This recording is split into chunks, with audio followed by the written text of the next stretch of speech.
Hello everyone! Live Steel is on the air. Alexander Evsev, that's me, and Dmitry Nikiforov. Today he's here with us in the studio. Dima, hi. Hello everyone. Thanks for coming. He shared some interesting things in previous podcasts, so we invited him again, as they say, by popular demand. Dima, there's a topic I'd like to discuss with you. Look, when we talk about muscle growth in general, right, that's really the main thing here. Everyone at the gym is always chasing after getting a bit more muscular. Some people just want a little, some want a lot, but everyone wants to build muscle. But let's take identical conditions. For example, you and I are working out together. Of course, we're a bit different, but let's say we're both training our biceps. We're following the same workout program, the same volume, just training according to the same system. We're eating the same way. Now, my biceps grew. Let's use this as an example. Mine grew, but his didn't. That would make me feel better. At least a little bit. My biceps grew by 5 centimeters, and yours by just 1 centimeter. So, is it really all determined solely by genetics, how we're going to grow, or is there something else involved here? And in general, how does muscle growth happen? What does it depend on? Is it just a matter of really prioritizing your training, or is nutrition perhaps even more important? If it's nutrition, then what exactly? Some people say protein is important. Others say it's impossible to grow without carbohydrates. Let's talk specifically about muscle growth. Let's discuss what affects muscle mass growth. Well, look, let's get started then. Let's start with nutrition, because nutrition is truly fundamental. How important is nutrition here, really? And I'll say this, in order to achieve sufficient muscle growth, first of all, you don't necessarily need to eat a lot. That is, there should be an adequate, but not excessive surplus. And when? Well, now we can all see and notice this.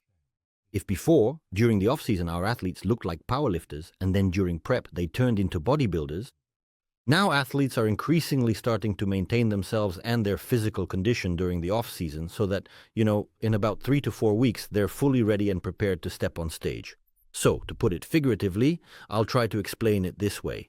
They try to maintain a low enough body fat percentage that still allows for muscle growth, but at the same time, you don't turn into a pig or let yourself go. The numbers are like this: a sufficient energy surplus, which is about 200 to 400 kilocalories per day, if we're using that as a unit of measurement. And that's enough for muscle growth. We have a lot of theories that aren't backed by any evidence, and we rely only on observations. The same goes for caloric intake. We know that's just a theory. Well, and then there are a lot of these things. What are we? Furnaces where we burn stuff, and that's calories? That's all nonsense, really. But in any case, at this point, we don't have any other information to go by. So we use it as a kind of formula that helps us. That is, we understand how the body's biochemical processes work, we understand how physiology works, and we know that with an excess of energy, let's call it that, we increase in size. With a lack of energy, we start to die. There's no other way. That's it, period. I completely agree with you. And for their own convenience, for easier measurement, people started saying kilocalories, then specifying how many are in proteins, how many in carbohydrates, how many in fats, how many are there in alcohol. Yes. It's roughly calculated. I checked, and there are differences. Even those 4, 4, 9 values are just averages. For example, sometimes it was 4.1, 4.2, and they just rounded everything off. Obviously, if you make a mistake of 10 calories out of 2,000, it won't really make much of a difference. You're talking about those same 200 to 400 calories. The immediate question is, from what? 200 calories from carbs, 200 calories from fat, and 200 calories from protein are completely different.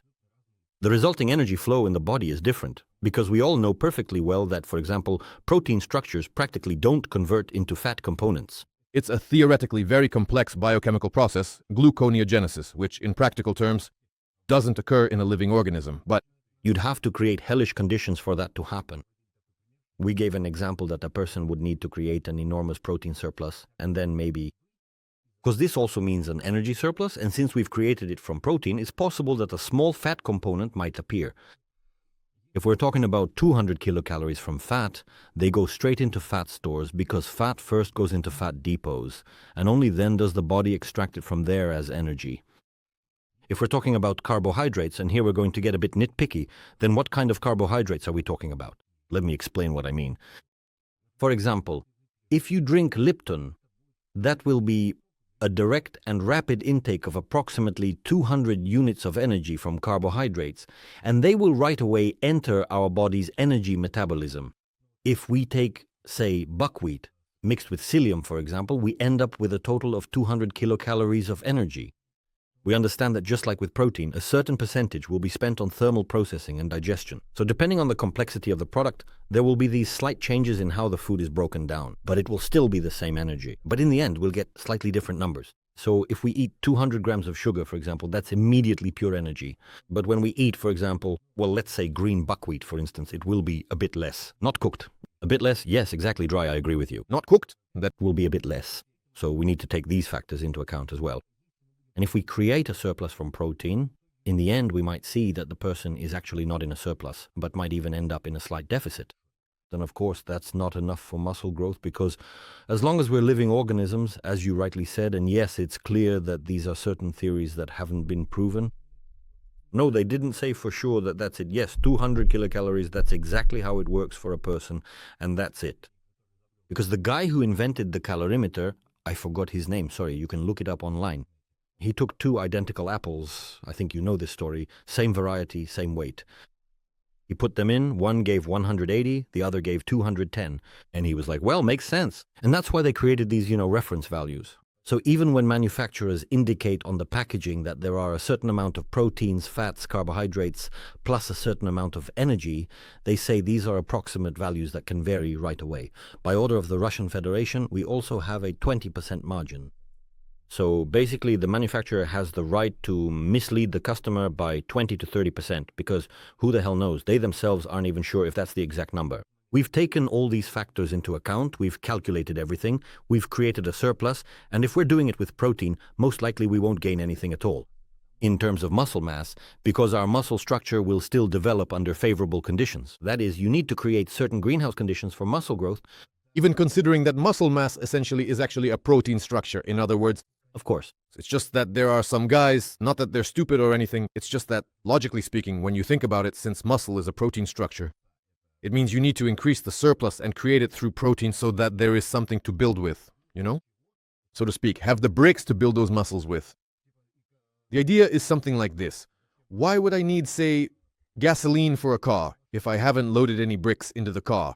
Carbohydrates are basically the gasoline, but if I haven't loaded any bricks, then there's nothing to build with. Even if you put 10 cans of gasoline next to the car, if there are no bricks, there's nothing to build.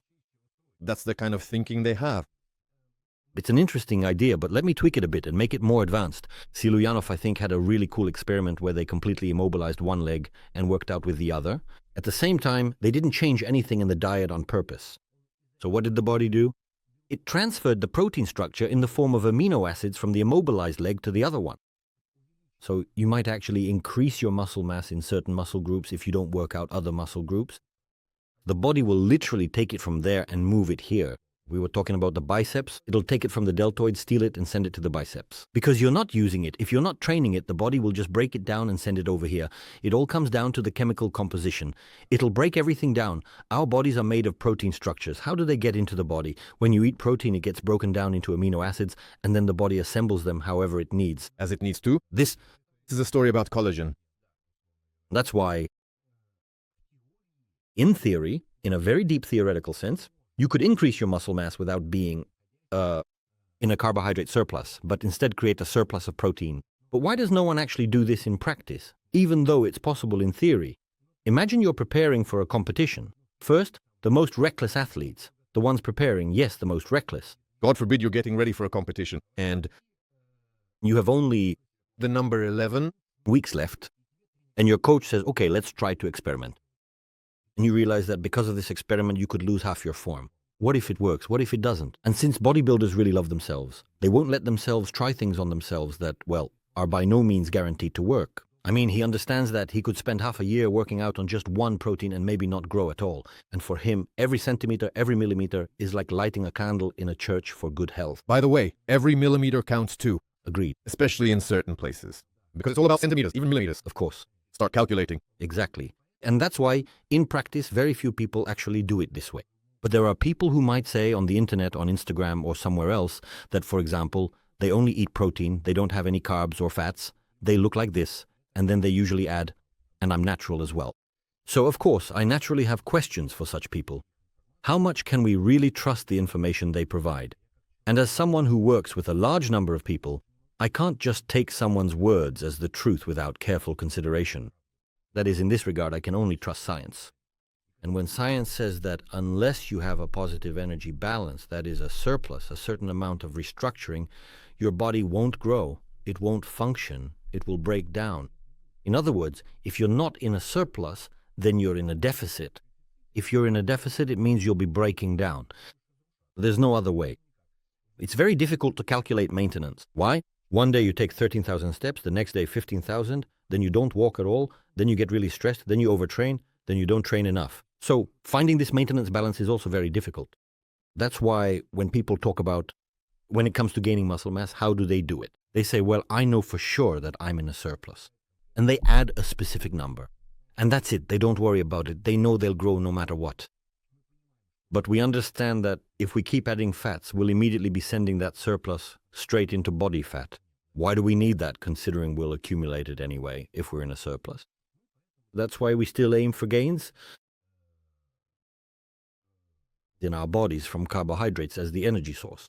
When we create a surplus from carbohydrates, say those 300 to 400 kilocalories, why is that important to us? All right, let's say you don't eat carbohydrates. Let's imagine you work out at the gym, but to create training volume, you need to have some kind of fuel tank, and it needs to be filled with fuel. And here, without carbohydrates, nothing will work for you at all. But if you're on the same keto diet, for example, We'll be oxidizing fats. we'll be oxidizing fats, but can the body really oxidize that much fat so that you can have a good leg workout, assuming you're a healthy bodybuilder? We're not talking about some girl who went on a keto diet and competed somewhere in Nowheresville. We're not considering them because honestly, you'd have to question how hard she was actually training. But when we're talking about a healthy bodybuilder, well, I don't know any bodybuilders who compete in contests while on a keto diet. Real bodybuilders. Those who want to try it, go ahead. That's their personal choice. But when we're talking about gaining mass, The question is answered right away. Why reinvent the wheel, so to speak?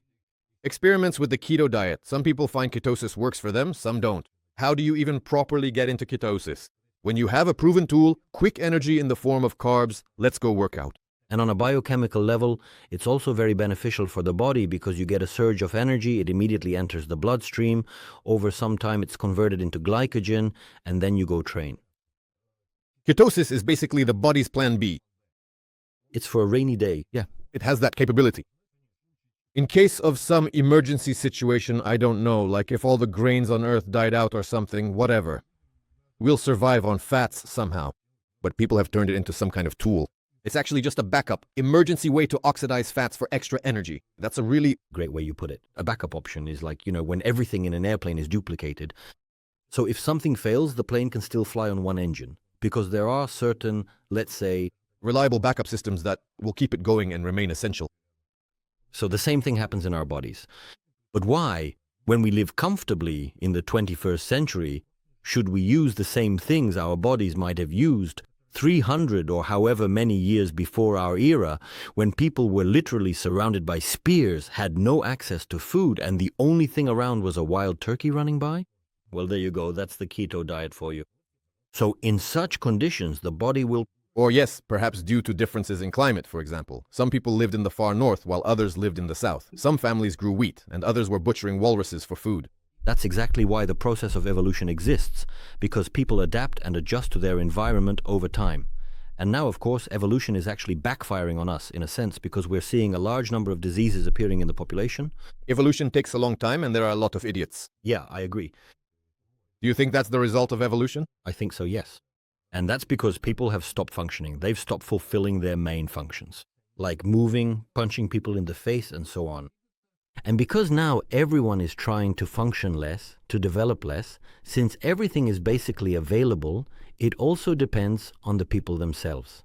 Some people can use these great conditions to develop even further, while others in these same great conditions will just degrade because they don't step out of their comfort zone, so to speak. So, okay, let's say 300 calories, that's the average value. Obviously, for a 120 kilogram bodybuilder and for an 80 kilogram beginner men's physique athlete, the numbers will be a bit different, but let's just take 300 as a rough estimate. Do these 300 calories include protein at all, or do you still need to add some protein? How much protein per kilogram of body weight do you recommend for growth? Well, it's impossible to grow on just carbs without any protein. To grow. It's impossible. I absolutely agree with you. So how do we look at it? If we check, let's say, by searching on the internet, what are fats, what are proteins, what are carbohydrates? What will it say next to protein? It's a building material, it's the structure of our body, what our entire organism is made of. DNA, everything is made up of protein as well. Hair, eyes, muscles, all of these are protein structures. That's how I'd put it. So we have 20 amino acids, actually even 21 and even 22. I'll mention that in parentheses right away. And it turns out that we're actually talking about these 300 or even 400 kilocalories, assuming, of course, that there's a surplus. That is, we've already reached the ideal values. For example, 1 gram of fat per kilogram of body weight and 2 grams of protein per kilogram of body weight. We've got our numbers, we've added carbohydrates on top up to our maintenance level, so to speak, and whatever we add on top of that will be our carbohydrates. That's why protein absolutely needs to be present in sufficient amounts. And here, look how interesting this is. Science says that for muscles to grow, it's enough during the off-season, when there's an energy surplus. There are almost 1.8 grams of protein per body weight. In principle, that's enough already. I have a slightly different approach to this. I always take into account the error, and I think it should be 2 grams in any case. That's it. If you're pumping iron, there should be at least 2 grams if you're training hard. Because, well, you know how to play it safe. This is how I feel about it. Although, when I was in medical school, I ate very little protein on purpose, and I even noticed some positive things depending on this. But it's difficult to say that it was specifically the protein and not because I improved my regimen. That is, to track why the process was positive. So right now I'm practicing... Listen, the process my digestion normalized. That is, my gastrointestinal tract started working better, or I started sleeping better. So this is what I do. 2 grams of protein per kilogram of body weight, and the process started. That's it, and you go into a surplus, you start bulking up. If we're talking about a deficiency of components, say someone is preparing for something and needs it urgently, I have people who eat 3.5 grams of protein per kilogram of body weight. I don't see anything wrong with that, but I approach it individually. For example, I have a girl who eats 3 to 5 grams of protein per kilogram. A girl, when you ask her, well, how are you handling this? She says, I don't care. So why should I forbid her when with that amount of protein? She eats an average amount of carbohydrates, and we get a great physique. Someone's already writing, her kidneys will fail. The kidneys won't fail. But again, according to the latest research, provided the person is healthy, a healthy person with healthy kidneys. Now someone will say, there are no healthy people, only those who haven't been fully examined. All the comments are already prepared in advance. Go check Your kidneys and see for yourself. So what I personally saw on the internet was that people were actually given as much as 6 grams of protein per kilogram of their body weight for a period of 2.5 months. Yes, the studies are indeed short, and 2.5 months isn't considered a long period of time. But still, for those 2.5 months, when you're consistently consuming 6 grams of protein per kilogram of body weight, you would expect something to go wrong, but surprisingly nothing did happen. In the end, we saw absolutely healthy people whose bodies didn't change at all. The only thing is, you're just peeing out protein, that's all. That is, all the excess protein that your body doesn't absorb, you just flush it down the toilet. It just turns out to be very expensive. Why did I consume so much protein? Because the person was feeling hungry, and I didn't want to reduce the carbohydrates since they were in preparation, so we started adding more protein. By increasing protein, we created an even greater surplus. So we were hitting 2 birds with 1 stone, because don't forget about the thermic effect. Protein is 30%. And as the person increased their protein intake, they started to feel satiated, physiologically satiated. So we're not talking about emotional hunger right now. That's always an issue for athletes. We're talking purely about physiology here. the person was in a surplus. You were saying was feeling hungry. Yes, I'm going to nitpick here. Was feeling hungry, and you added more protein, and he went even further into a surplus. I could have meant deficit. That's what I said. No. The person was already in a deficit, was feeling quite hungry, and then you added some protein, and as a result, he went even further into a deficit. Why would that be? Let me explain. Look. Even if we take the amount of protein, the number of calories, we take a 30% thermic effect, but 70% of the calories still remain for him. Wait, look how interesting this is, but we do understand what happens when we eat protein. It's one thing if, for instance, you proportionally replace the amount of carbohydrates with protein based on calories, then yes, that would be a very good approach. But we do understand that protein does not turn into fat. That is, it doesn't get used as an energy source. So where does it go then? Where does it go? What happens to what was given? It doesn't get absorbed. 30 grams of protein at a time. This theory is correct. Not Under any circumstances. Not digestible. That What they attributed to him, 4 kilocalories they attributed to him. But if it doesn't go into energy, if it doesn't go into fat, component, it doesn't become muscle or fat, some kind of plastic fat. It gives some kind of plastic structure, but the excess will be eliminated. But the fact is, we created so much protein that about 70% is just excreted. That's it. She absorbed her 2.5 grams of protein, and the rest was eliminated. But she did eat it. She did feel full. but that's satiety, yes. And We're only talking about satiety. So the fact that she was in a surplus, she was hungry, we decided not to cut carbs, we just added a lot more protein, she simply felt fuller, and that was it. There was no other benefit. here's a question, for example. If, for instance, a person is on, let's say, for example, a deficit, for instance, they need to have 1,200 calories. But if they're in a surplus, say, let's make it 1,600, for example. If a person gets all 1,600 calories entirely from protein, would they technically be considered in a deficit? Let's set those conditions. For example, he eats squid for 1,600 or even 2,000 calories. In terms of calories, he would be in a surplus, but he would lose weight if it's pure protein. Without any fats, He's eating squid, just squid. It's not just that he would lose weight. All day long, he'd be peeing out expensive protein and of course still be in a deficit. You can do this experiment on yourself. Since you work out, you train, you do it for yourself. Let me put it this way, train is not the right word. It's a professional quirk. Try the experiment. Start eating only chicken breast. But make it 4,000 calories. Just start eating chicken breast for 4 grand worth of calories. You'll see changes in the mirror right away. Immediately. First you'll lose water weight and then the fat burning processes will start. That's how it works. Why doesn't anyone eat a lot of protein? Because they're afraid for their kidneys and so on and so forth. Plus, due to certain physiological aspects of our bodies, I think it's a problem of disorders, eating behaviors, gastrointestinal issues, and some chronic ailments. Most people who switch to a higher protein intake experience digestive problems. Things like indigestion, bloating, and so on start happening. So this approach definitely doesn't work for everyone. and if you have something like Helicobacter, it doesn't work at all. So for example, if we maintain, say, 1,500 calories in a deficit, let's say hypothetically this number is already close to the body weight required for maintenance. At first, the body keeps losing weight, and then, for example, 1,500 calories becomes the maintenance level. And if we leave the same 1,500 but increase the protein component, then we will give a start to, The significant current deficit. yes, sure, let's just change the ratio of proteins, fats, and carbohydrates. Everything is correct. And this is what happens to me in my wards. The only limitation is the girl's digestive system, the boy's digestive system, and how much I can actually increase the protein. I have 2 girls, for example, who basically eat 1.8 or 2 grams, and that's already a problem. So what am I supposed to increase for them? In that case, I have to cut the total energy intake and, well, let them go hungry. There's nothing else you can do about it, right? Sorry, that's just how your gut is. If you want to perform well, fix your gut, then there won't be any problems. You probably remember when we had Kai Green visit us at SN Pro, if I'm not mistaken. Did you see how he was eating chicken breasts straight from a tray? No. He had this huge tray and there were, I don't know, maybe 20 chicken breasts in there, and he would just toss them in just like that. But I really don't think that at that particular moment, he was actually eating that much protein just to increase his muscle mass. Considering that it was a massive amount of protein. First and foremost, protein is used as a plastic material, primarily as a building structure.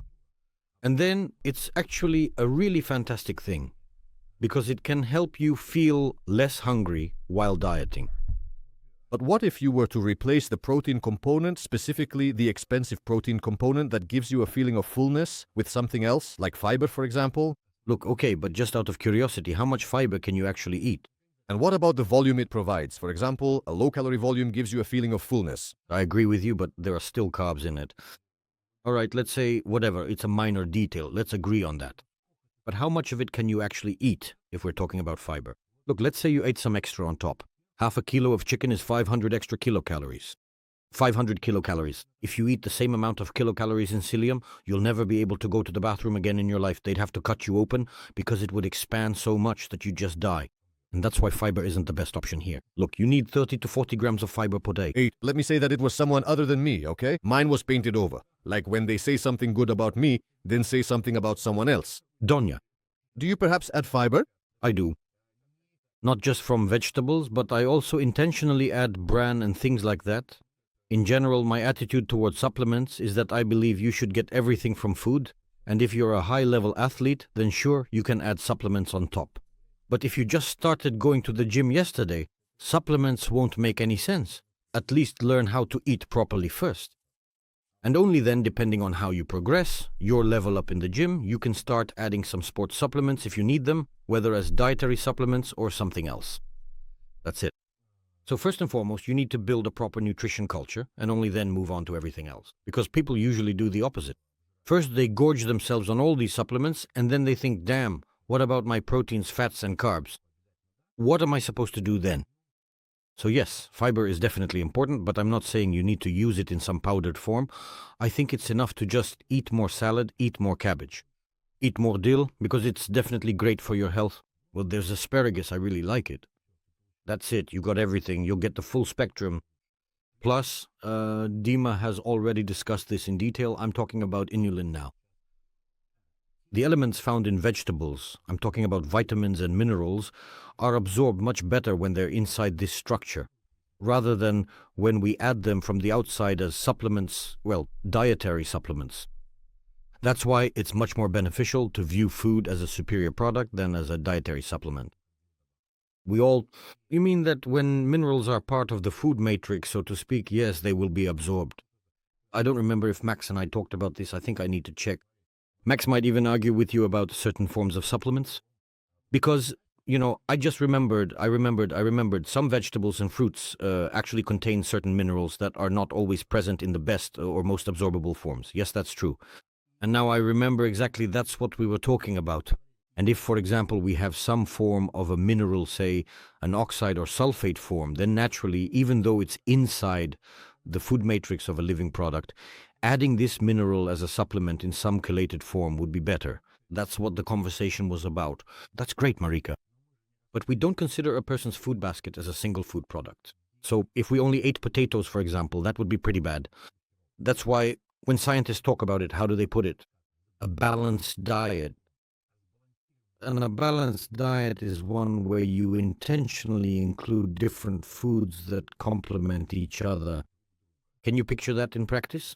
Yeah, of course, it's not that hard. Have you seen bodybuilders lately? Look, the fact that they do it that way is their problem. But actually, creating a balanced diet, if you look up the formulas online, where different vitamins and minerals are found, you might not think you'll end up with a lot of food.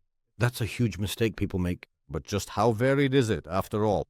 Using 4 types of fiber and 4 types of vegetables. And to track which vegetable contains which form of a vitamin so that it will be properly absorbed later, isn't it easier for me to just take a tablet of a vitamin and mineral complex in chelated form, or to have a few separate bottles? At least then I know everything will be absorbed. For example, in a cucumber, magnesium is in oxide form. Somewhere else it's chelated, somewhere else it's sulfate, and so on, you see? Look. I completely agree with you, but there's one thing. You treat supplements as something to use only if your diet is already adequate. And sure, go ahead and add them on top, because of course in a cucumber, for example, you won't get as many positive effects as you would from other supplements, the dietary supplements that we use. A cucumber has Earth's power. Well, yes, but when we're talking about an ordinary person, they perceive supplements completely differently, not like you do. When you use an anabolic drug, you go work out. If you give an ordinary person an anabolic drug, someone who doesn't know how to train, they won't get any benefit from it. So, let me explain this to you from a pharmacological perspective. It only makes sense to add pharmacology when you've already learned how to train. But if you know how to train hard and then add pharmaceuticals on top of that, you'll be able to get much more benefit. When a person hasn't learned how to eat properly and just takes supplements, they'll think they're deficient in everything. They'll think they're deficient in everything and try to compensate for it everywhere. And this is also a modern delusion people have, that they're deficient in everything. On top of having a completely unbalanced diet, they go to get themselves checked, and then they gulp down handfuls of vitamins, not just 1 or 2, but handfuls. That's the downside. And now we already have evidence of deaths caused by dietary supplements. Yeah, I've actually heard something about this story somewhere, but it really seems so far-fetched. This whole thing about deaths from overdosing on supplements, the first cases were recorded in Australia when a certain group of individuals decided to get into biohacking, and they biohacked themselves so much that tragically they all died together in this shocking turn of events. I guess there have been some wild stories there. They were taking insane dosages, they were taking huge amounts of drugs, but this is an example of people hoping to become superhuman just by taking supplements. And the modern person, that's how their brain is wired. I don't want to make an effort, I'll just take a supplement instead of eating salad. But I get it. First of all, yeah. On the other hand, it's better if he takes a supplement, because if you tell him supplements are crap, you'd better sort out your diet, he'll stop taking supplements and won't bother fixing his diet at all. You see, because that's just how it is. I agree with you. And here you just need to clearly communicate information to people. Supplements exist, you can take them. You can take them, there's nothing bad about them. They really do help people, especially if you have a specific deficiency. For example, if you have an iron deficiency in your body, you won't be able to make up for it with food alone. No way. First, you'll need to get an IV or take supplements, and only then can you try to maintain it with food, and even then, it's not guaranteed. Most likely, you'll have to keep getting IVs or something else from time to time. But it's best not to let it get to that point. That's why I say there should be a subject in school, like nutrition culture. When, from childhood, people are taught what they should eat properly. At least for health. Nutrition science in school, right? The basics of nutrition science. It's actually pretty cool, by the way. Instead of some of the subjects we have now, some extra electives that you end up wondering, why do we even need this? But things that are actually practical, like nutrition science, which is useful for life, for public health. That's a cool thing to have in school, in some classes. Just the basic fundamentals, for example. That's why I'm talking about nutrition. You see, there's a fine line here that can easily be twisted. Why did my biceps grow and yours didn't? Look, we created a surplus, we set the conditions, both of us went to the gym. We both started working out, the surplus came from carbs, we explained why, everything's fine. We're doing the same amount of exercises. Did we go to the gym together? Sure. You gave me a tip and then you got kicked out. No way. No way, we're far apart, that's why. On Skype. So That's why your biceps didn't grow. Because you came to work out together, you got kicked out, and I kept working out and helping each other. in the gym is not allowed. We picked a different gym, not the chain where helping is forbidden. And we started training, creating the same conditions. The most important conditions for muscle growth are mechanical tension, metabolic stress, and the hormones that we produce and release during training. In other words, we need to work out hard enough for our bodies to produce hormones, and then those hormones, once in the bloodstream, reach the muscle tissue. If you work out, many people say you need to work out, testosterone will increase from physical activity. There is even an opinion that after intense physical exertion, testosterone actually drops. Yes, that's true. We've heard that even if... Look, we're not even considering testosterone at all. The word hormone doesn't mean testosterone. What I said was hormones, not testosterone. Even if it rose during heavy workouts, how did they do it before? You do squats, then work your biceps, so after leg training, the hormones, the testosterone, go to your biceps and they grow. Yes. The biceps got it. Testosterone went to the biceps and it grew. Everyone Absolutely doesn't care about that biceps or about all your hormones. After a strength workout, your testosterone levels will return to the same values you started with within 15 to 30 minutes. So here, that's not what we're looking at. We're not talking about some kind of anabolic hormone surge. We're talking about the fact that thanks to training, you've developed a certain hormonal system, hormones that have entered our bloodstream, and they need to reach the muscle tissue so that certain biochemical processes can then take place there. In other words, if this doesn't happen, there won't be any muscle growth. That's it, period. There's no other way for our muscles to grow. So you have to train hard enough for hormones to be produced, for them to enter the bloodstream, and then reach the muscle tissue. Because powerlifters train hard, they have a lot of hormones, but their muscles don't grow the same way as bodybuilders. Both are on pharmacology. No, you're saying it all wrong. When I first came to the gym about 20 years ago, the guys there told me exactly how you need to work out. Your muscles should get slightly injured like this, then they heal together like this and get thicker. On top of each other. On top of each other? Yeah, like scars. So you need to tear them a little, create micro-injuries, just a little. Then they heal, get thicker, and that's how your muscles grow. That's why you need to work out so that it always hurts a little. Everywhere, all the time, for a week after your workout. That's what they told me, that's how muscles grow. Look, here's what we can do. We take the Ilizarov apparatus, which is a specialized medical device, break the bones in someone's legs, carefully stretch them apart for the person who didn't let us film in the gym, and then we simply wait for the bones to heal properly. And okay, you agree with me, but for some reason it doesn't work that way with muscles. Then why do people actually work out at the gym if you could just take a tattoo machine, go to town on your biceps, make a bunch of tiny micro-injuries to the muscle tissue, and simply wait for it to grow bigger and stronger over time? That's not how it's done. The muscle really felt it, and then the brain realized that it simply couldn't handle that amount of weight, so it grew a bit more so that next time it could actually handle it. Something like that, yeah. Let's try tearing it in a different way then. Let's not make a mechanical tear, but a physical one, and wait for it to heal. According to that theory, you should get a coconut-like callus, so it would grow a bit more and become stronger in that spot. Stronger, yeah? Yeah, but that's not how it works with muscles. Muscles grow. Here we have a muscle fiber, not a fibril. It doesn't grow because it tears. It grows in its own volume. So muscle growth happens due to biochemical processes inside. And there are no micro tears happening there. I mean, maybe some kind of micro... It's more like a micro trauma happening inside. But any athlete knows that a microtrauma means you don't go to the gym for a week. If you get a microtrauma in your shoulder, you end up needing surgery, and they start using a laser to fix the ligament that got frayed. And if you overtrain too much, there's this thing called creatine phosphokinase. CPK levels can be off the charts, which actually means there are a considerable number of micro-injuries occurring within the muscle.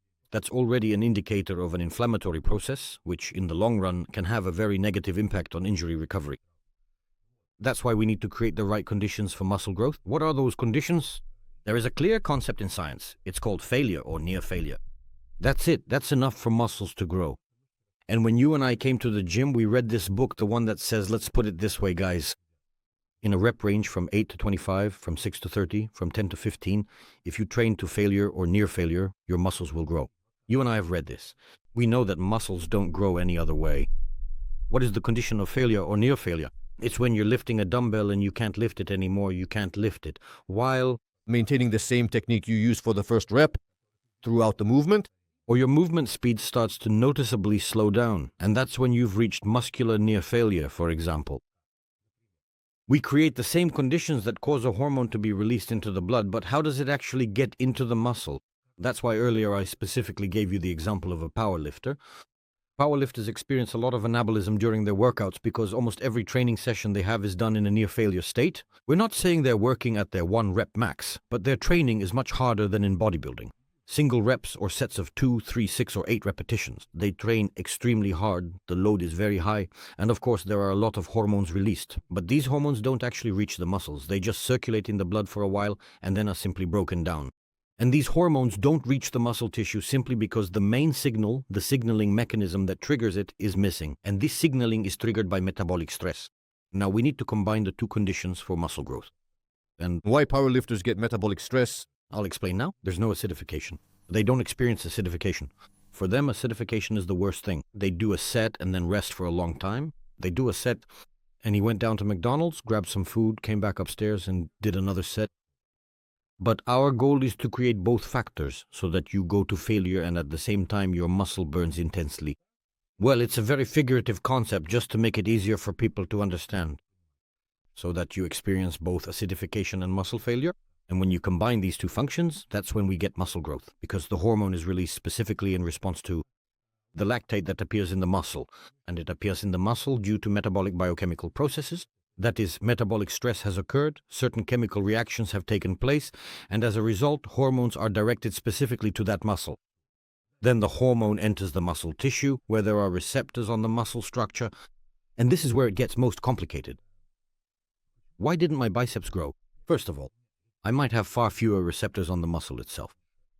So, the hormone arrives, but only 10% of it is effective, while your sensitivity is off the charts, and everything that came your way was absorbed.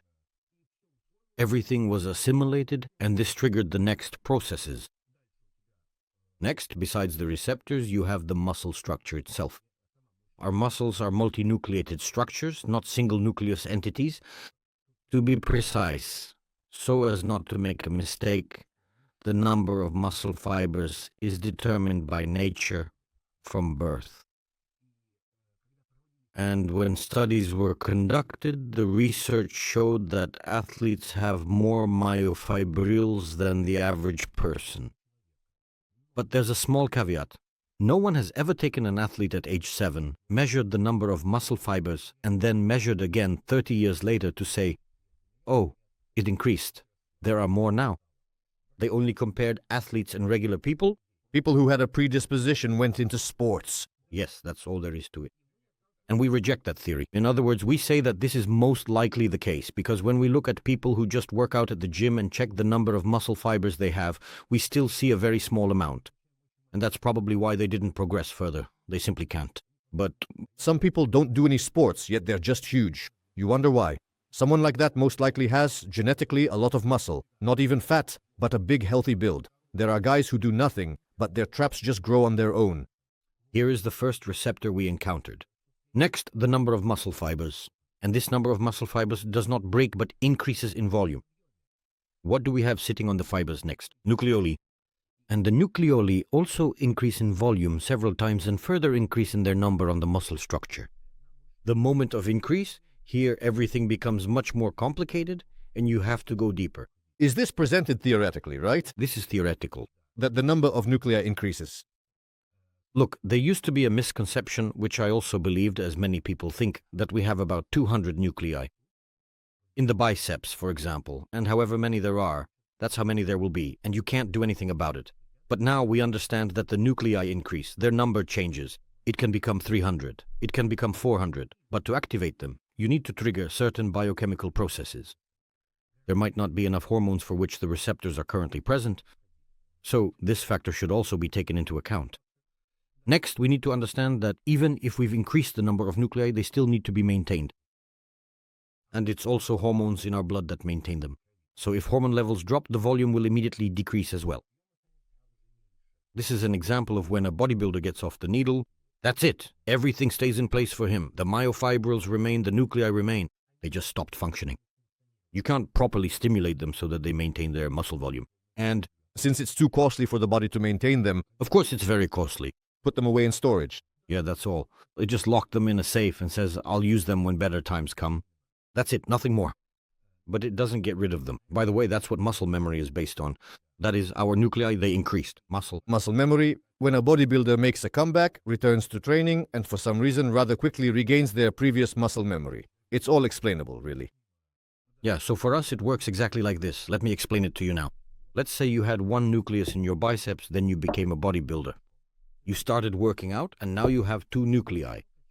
You stopped working out, but it didn't go anywhere. Only the water disappeared. But all of them stayed, and when you start working out again, you immediately start from two nuclei, not from one. That's it. That's what muscle memory looks like in our body. And what did we run into? We ran into a problem. Drink it, and it will settle down. Of course, we ran into a problem with receptors, the number of muscle fibers, which is determined genetically, and the number and sensitivity of receptors. This is already important. We have both the quantity and the sensitivity, and we are very limited in... Not us. I'm limited in my ability to catch up to you. That's all there is to it. No matter how much I work out, chances are I'll never catch up to you. Forget about the muscle fibers. We can increase the nuclei, I can keep working out. And you say, Diamond, buy yourself some kind of pharmaceutical drug. Come on, I'll keep working out naturally, and you go on the gear. I started taking pharmaceuticals just like you and still can't catch up to you.